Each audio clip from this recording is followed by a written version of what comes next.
हिंदुस्तान, हिंदुस्तान से लाया, हिंदुस्तान, सोने की चिड़िया। हाँ, डॉलर, डॉलर, सोना, हिंदुस्तान। भारत को सोने की चिड़िया जिस जमाने में कहते थे, वो बहुत पुराना जमाना था। अरब और ईरान के व्यापारी भारत से व्यापार करते थे। फिर वे माल लेकर यूरोप के देशों में जाते थे। इन व्यापारियों से जब यूरोपवासी सोने की चिड़िया का हाल सुनते तो उनके मुंह में पानी आ जाता था। लेकिन उन्हें भारत पहुंचने का रास्ता नहीं मालूम था।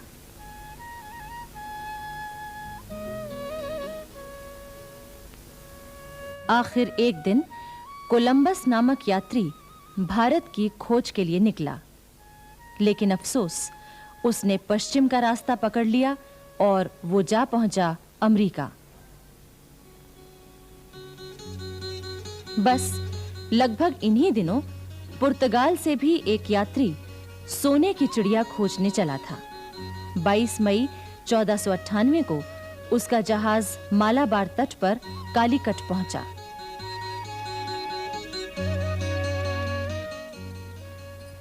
उस जहाज का कप्तान था वास्को डी गामा। अनेक मुसीबतों से जूझता हुआ वो भारत पहुंचा था। उस समय कालीकट में सामुरी नाम के राजा का शासन था। इतिहास में उसको ज़ेमुरिन के नाम से भी कहा गया है। वास्को डी गामा सामुरी के दरबार में गया। उसने सामुरी को कीमती भेंट दी। सामुरी ने वास्को डी गामा का स्वागत किया। वास्को डी गामा ने सामुरी के राज्य में व्यापार करने की इजाजत मांगी, जो तुरंत ही मिल गई। 2 ही साल बाद यानी 1500 ईस्वी में पुर्तगालियों ने कालीकट में एक कोठी बना ली। 3 साल बाद उन्होंने कोठी की किलेबंदी कर ली। वहां अपने सिपाही नियुक्त कर दिए।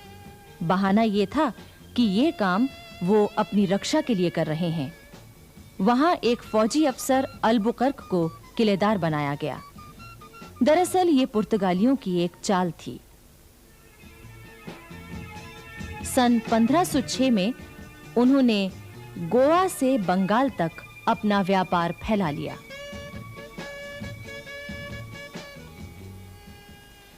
सत्रहवीं शताब्दी के प्रारंभ में हेक्टर नामक एक जहाज अंग्रेज व्यापारियों को लेकर भारत की ओर बढ़ने लगा। इन्होंने सन 1600 में महारानी एलिजाबेथ से आज्ञा लेकर एक व्यापारिक कंपनी बनाई थी, ईस्ट इंडिया कंपनी। इस हेक्टर जहाज के कप्तान हॉकिंस ने जहांगीर के दरबार में पहुंचकर सबसे पहले घुटनों के बल झुककर जमीन चूमी और बादशाह के प्रति अपना आदर प्रकट किया। इसके बाद उसने इंग्लैंड के बादशाह जेम्स प्रथम का पत्र जहांगीर को दिया। जहांगीर ने अंग्रेजों को भारत में व्यापार करने की आज्ञा दे दी। तब सन 1615 में इंग्लैंड के बादशाह ने सर थॉमस रो को मुगल दरबार में अपना पहला राजदूत बनाकर भेजा। धीरे-धीरे अंग्रेजों ने अपना व्यापार फैलाया। उन्होंने पुर्तगालियों की जड़ें कमजोर की, उनके जहाजों को लूटना शुरू कर दिया।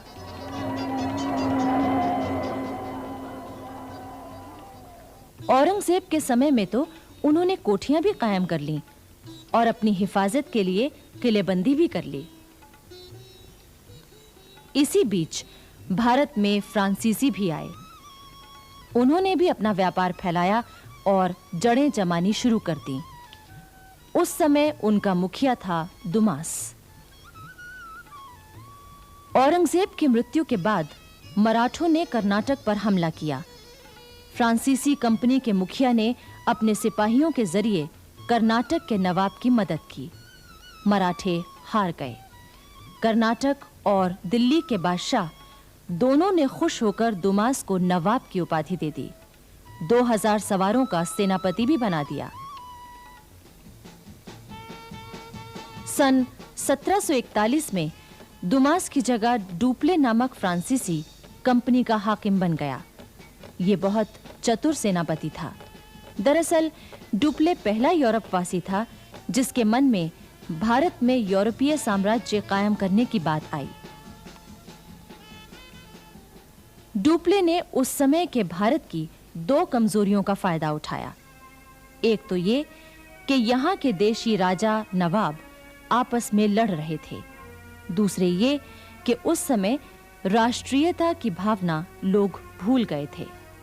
डुप्ले ने इसी फूट का फायदा उठाया। अंग्रेजों ने भी इस नीति का फायदा उठाया।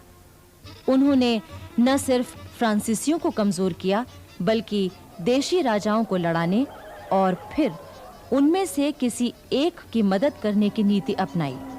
बाद में उस मदद लेने वाले राजा को भी उन्होंने अपने प्रभाव में ले लिया। अब देखिए बंगाल में क्या हुआ। ये बात है 1755 की। उस समय बंगाल में नवाब अलीवर्दी खां का शासन था। अंग्रेजों ने अमीचंद नामक व्यापारी से मिलकर बंगाल पर हमला करने की तैयारी की, लेकिन बंगाल के शासक अलीवर्दी खां ने उनकी एक भी चाल न चलने दी। लेकिन अलीवर्दी खां बूढ़ा हो चुका था। उसने एक दिन अपने नवासे सिराजुद्दौला को अपने पास बुलाया।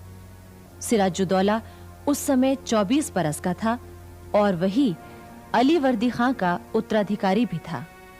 अलीवर्दी खां ने सिराजुद्दौला से कहा, बेटे, मुल्क के अंदर यूरोपियन कौमों की ताकत पर नजर रखना। रियासतों के घरेलू झगड़ों के बहाने इन लोगों ने मुगल शहंशाह का मुल्क और शहंशाह की रियाया का धन माल छीनकर आपस में बांट लिया है। इन तीनों यूरोपियन कौमों को एक साथ कमजोर करने का ख्याल ना करना। अंग्रेजों की ताकत बढ़ गई है। मेरे बेटे, उन्हें किले बनाने या फौजों को रखने की इजाजत ना देना। अगर तुमने ये गलती की तो मुल्क तुम्हारे हाथ से निकल जाएगा। अलीवर्दी खां की मृत्यु 10 अप्रैल 1756 को हुई और सिराजुद्दौला अपने नाना की गद्दी पर बैठा। लेकिन अंग्रेज सिराजुद्दौला से छेड़छाड़ करने के बहाने ढूंढने लगे। उन्होंने सिराजुद्दौला के खिलाफ लोगों को भड़काना शुरू कर दिया। आखिर सिराजुद्दौला ने कासिम बाजार की अंग्रेजों की कोठी के मुखिया वॉट्स को दरबार में बुलाकर आदेश दिया, अगर आप खामोशी से रहना चाहते हैं तो रहिए। मैं हुक्म देता हूं कि तुम लोगों ने जिन किलों को बना रखा है उन्हें गिराकर वहां की जमीन बराबर कर दो। पर अंग्रेज कहां सुनने वाले थे। उन्होंने सिराजुद्दौला की कोई परवाह नहीं की। आखिर सिराजुद्दौला ने अंग्रेजों को दबाने के लिए सेना भेज दी।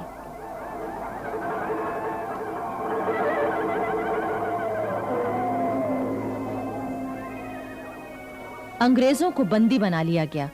उन्हें सिराजुद्दौला के दरबार में पेश किया गया। सिराजुद्दौला चाहता तो उन्हें फांसी पर लटकवाकर इस झगड़े को खत्म कर देता, पर वो उदार व्यक्ति था। अंग्रेजों ने माफी मांग ली और उसने उन्हें माफ कर दिया।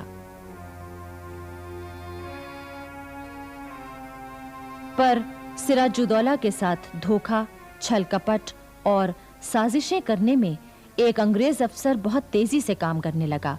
उसका नाम था क्लाइव।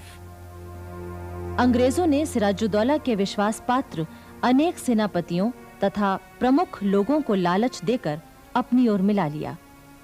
इनमें प्रमुख था मीर जाफर, जिसे अंग्रेजों ने बंगाल का शासन देने का वादा किया था। सिराजुद्दौला को जब ये बात मालूम हुई तो उसे विश्वास नहीं हुआ। उसने मीर जाफर को बुलाया और कहा, मीर जाफर, इस पगड़ी की लाज तुम्हारे हाथों में है।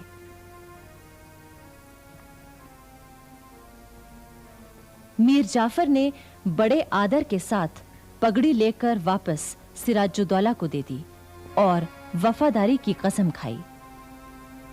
लेकिन मीर जाफर ने यह सब नाटक किया था। उसने अगले ही दिन क्लाइव को इस तमाम घटना की खबर भेज दी और मदद करने का अपना वादा दोहराया। आखिर वो दिन भी आ गया जब सिराजुद्दौला को अंग्रेजों से फैसला करने के लिए निकलना पड़ा।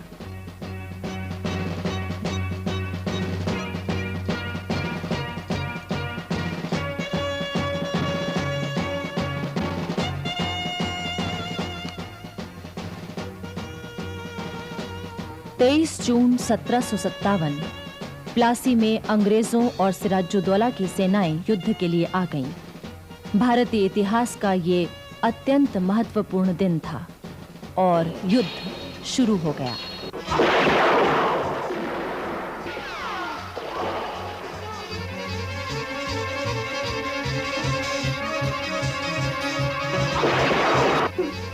हुजूर मोर्चा हमारे हाथ से जा रहा है। हमारे सारे सेनापति और उनके सिपाही दुश्मन से मिल गए हैं।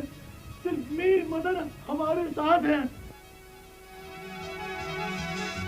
सिराजुद्दौला के कई सेनापति अंग्रेजों से मिल चुके थे। उसके एकमात्र वफादार सेनापति मीर मदन ने मोर्चा संभाल लिया।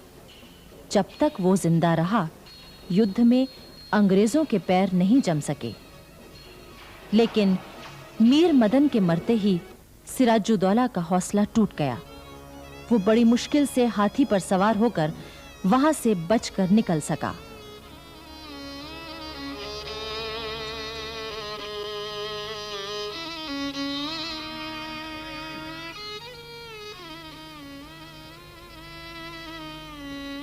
और अंत में प्लासी का युद्ध अंग्रेजों ने जीत लिया।